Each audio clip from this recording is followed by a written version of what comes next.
పెళ్ళైనా పండగైనా వేడుక ఏదైనా పట్టుచీరల ప్రత్యేక వేదిక వారాహి సిల్క్స్. సాంప్రదాయానికి సౌందర్యానికి వారధి. అంతేగాని ఆ బౌన్సర్స్ ని రౌడీల్ని రమ్మనని నేను ఒక్కడి చాలు వాళ్ళందరికీ. మా అన్న ప్రసాద్ మంచు సమాధికి దండం పెట్టుకొని కొంచెంసేపు కూర్చొని మనసులో ఉండేది మనసులో వాళ్ళని ప్రార్థించుకొని ఇవన్నీ ఎందుకు జరుగుతున్నాయో తెలియట్లేదు. ఆ సాయిబాబా మీద ఒట్టుగా జరగకూడదు.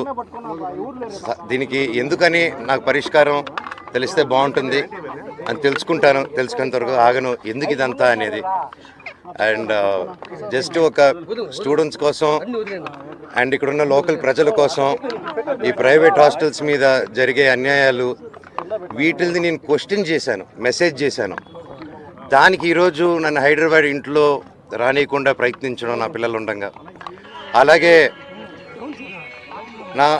మా అమ్మగారి బర్త్డే రోజున వచ్చి ఆ చక్కెర పోయడం, మళ్ళీ నేను ఊర్లో ఆలగడ్డకి వెళ్ళిన వెంటనే మా అమ్మని బ్రెయిన్ వాష్ చేసి ఇక్కడ సైన్ పెట్టమని. ఆవిడకి ఏం తెలుస్తుంది, సైన్ టైప్ చేసుకుని సైన్ చేయమంటే చేస్తారు ఆవిడ పాపం.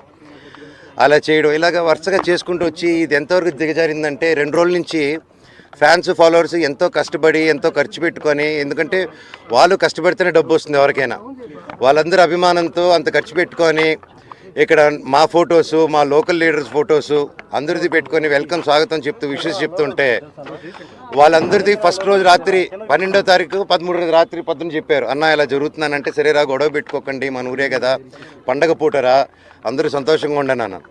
మళ్ళీ నెక్స్ట్ రోజు వచ్చి మేము వస్తున్నామని తెలియగానే మళ్ళీ హోర్డింగ్లు వేశారు. మళ్ళీ ఈరోజు పొద్దున ఒక ట్రాక్టర్ పెట్టుకొని నాకు వీడియోలు చూపించారు. షాక్ అయ్యా నేను. ఒక ట్రస్ట్ ట్రాక్టర్ వెళ్తుంది, దాంట్లో 40 మంది వాళ్ళు ఢిల్లీ నుంచో తీసుకొచ్చినారు. ఒక్కొక్కడు ఉన్నాడు అలాగా. కాకపోతే చూడంగానే భలే పెరుగుతున్నారు. ఎందుకు ఢిల్లీ నుంచి అంత బాడీలు వేసుకొచ్చారో నన్ను చూడంగానే ఎందుకు అలా పారిపోయారో అర్థం కాలేదు. కాకపోతే నేను ఏ గొడవకు రాలేదు. ఆ రోడ్ల మీద చూస్తే మీరు పోలీసు లాఠీల్ని రౌడీలు పట్టుకొని తిరుగుతున్నారు. కోర్టు ఆర్డర్ వచ్చింది బౌన్సర్స్ ఉండకూడదని చెప్పి. క్యాంపస్ సెక్యూరిటీ ఉంటే ఓకే, క్యాంపస్లో ఆర్మీ ఆఫీసర్స్ ఉన్నారు, గొప్ప గొప్ప సెక్యూరిటీ సిబ్బంది ఉంది, వాళ్ళందరికీ రెస్పెక్ట్ నాది. కాకపోతే వీళ్ళెవరో బయట నుంచి రౌడీలు తీసుకొచ్చేసి కేవలం నేను సిఐ గారి మాట, ఎస్ఐ గారి మాట, డిఎస్పీ గారి మాట, పోలీస్ సిబ్బంది మాట వినే నేను ఈరోజు వెనక తిరిగి వెళ్తున్నాను మర్యాదతో. అంతేగాని ఆ బౌన్సర్స్ని రౌడీల్ని రమ్మనని నేను ఒక్కడి చాలు వాళ్ళందరికీ. అర్థమైందా అండి? సో నేను నాకు ఏ గొడవకు రావట్లేదు, ఏ దీనికి రావట్లేదు. నేను నెక్స్ట్ స్టెప్ కారు ఎక్కి పోలీస్ స్టేషన్కి వెళ్తున్నానండి.